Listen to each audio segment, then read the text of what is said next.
Hi friends, இன்னைக்கு சூப்பரான kitchen tips தான் பார்க்க போகிறோம். எதை பற்றிய டிப்ஸ்னா, நம்ம முள்ளங்கி சாம்பார்லாம் வச்சோம்னா கொஞ்சமாக தேங்காய் விட்டு வதக்கி வைக்கணுங்க.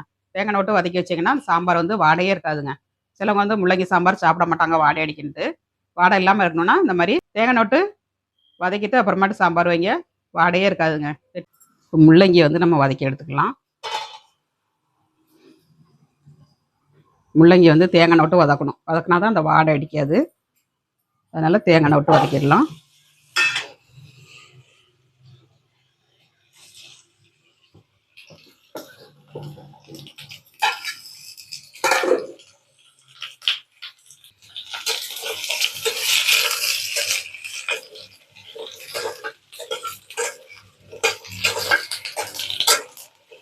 கொஞ்சம் கொஞ்சம் கிண்டி கொடுத்துக்கிட்டே இருக்கணுங்க. அப்படியே போட்டோம்னா நம்ம ஒரு பக்கம் கலர் சேஞ்ச் ஆயிரும், ஒரு பக்கம் வேகாமல் இருக்கும்.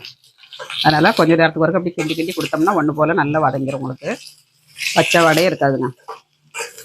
சூப்பராக இருக்கும். இதுமாரி செஞ்சு பாருங்கள், நீங்கள் அட்டகாசமாக இருக்கும்.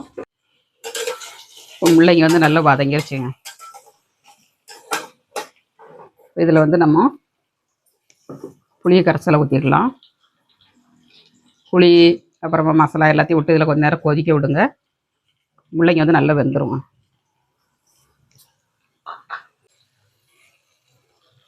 மசாலாவை போட்டுக்கிடலாம். இது கூட வந்து கொஞ்சமாக சாம்பார் பொடி போட்டுக்கிடலாம்.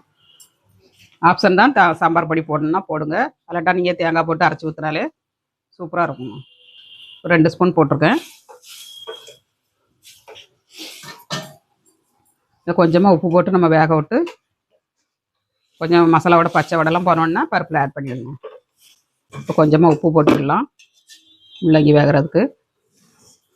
சாம்பாருக்கு தந்தோடி உப்பு இதில் போட்டுருதோங்க. சாம்பாருக்கு தந்தோடி உப்பு போட்டாச்சு. அவ்வளோதாங்க.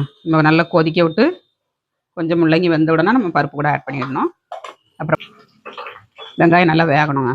வெந்தால் தான் அந்த குழம்பு வந்து நல்லா மணமாக இருக்கும். நல்லா வெந்துருச்சு. அடுப்பு ஆஃப் பண்ணிடலாம். இப்போ சாம்பாரில் அப்படியே ஆட் பண்ணிடலாங்க. சாம்பார் பார்க்கலே எப்படி இருக்கு பாருங்க, சும்மா தகன்னு இப்படி இருக்கணுங்க. சாம்பார் பார்த்த உடனே சாப்பிட தோணணும். டிப்ஸை ஃபாலோ பண்ணுங்கள். வீடியோ பிடிச்சிருந்தால் லைக் பண்ணுங்கள். நாளைக்கு இன்னொரு டிப்ஸோடு பார்க்கலாம். பாய்.